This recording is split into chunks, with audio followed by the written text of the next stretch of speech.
کروڑوں دلوں کی دھڑکن معروف کھلاڑی کرونا وائرس کی وجہ سے جاں بحق۔ جی ناظرین، سابق افریقی فٹ بالر عبدالقادر محمد فرح کرونا وائرس کا شکار ہونے کے بعد خالق کے حقیقی سے جا ملے۔ ان کی عمر 59 سال تھی۔ گزشتہ ہفتے ان کا کرونا وائرس کا ٹیسٹ مثبت آیا تھا۔ اس کے بعد وہ لندن کے اسپتال میں زیر علاج تھے۔ 80 کے عشرے میں وہ صومالیہ کے بہترین فٹ بالرز میں شامل تھے۔ انہوں نے ملکی اور کلب ٹیموں کی جانب سے صلاحیتوں کے جوہر دکھائے۔ وہ ان دنوں صومالیہ میں کھیل اور نوجوانوں کے امور کی وزارت میں مشیر کے فرائض انجام دے رہے تھے۔ خیال رہے کہ عبدالقادر فرح کرونا سے جاں بحق ہونے والے پہلے افریقی فٹ بالر ہیں۔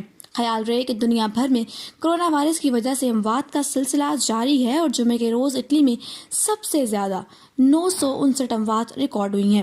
اس کے علاوہ اسپین میں 759 اموات ہوئی، جس سے عالمی سطح پر وائرس سے ہونے والی ہلاکتیں 26,000 سے تجاوز کر چکی ہیں۔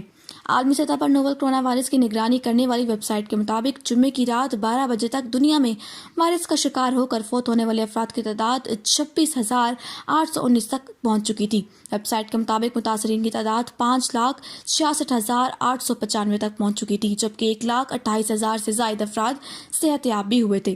وائرس سے سب سے زیادہ متاثرہ ملک کی بات کی جائے تو امریکہ اس وقت سب سے زیادہ متاثرہ ملک ہے، جہاں 94,238 افراد متاثر ہوئے۔ اس کے بعد اٹلی 86,498، چین 81,897، اسپین 64,059، جرمنی 39,344، ایران 32,332، فرانس 29,593، جبکہ برطانیہ میں 14,735 افراد متاثر ہوئے۔